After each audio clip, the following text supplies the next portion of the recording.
Today we're going to talk a little bit about the effects of corrosive ammo on your firearms.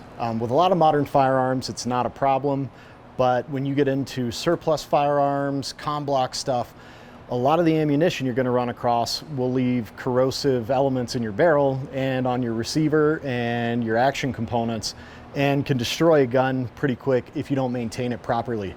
If you've ever found a beautiful surplus rifle that looked great from the outside, and you got home and looked down the bore and it looked like the surface of the moon, you'll know what I'm talking about, and there's really nothing you can ever do to fix that. So my preferred way to clean the corrosive salts out of my guns: 10 parts water, 1 part ballistol.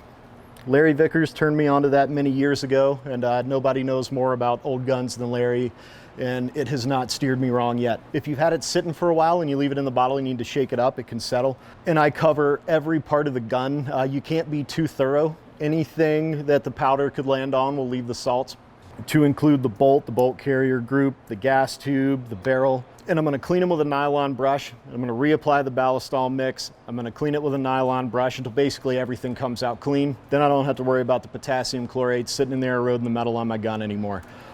I use 2 parts ballistol to 1 part water on my black powder guns. Pyrodex, particularly popular propellant for black powder guns now, will leave the same residue.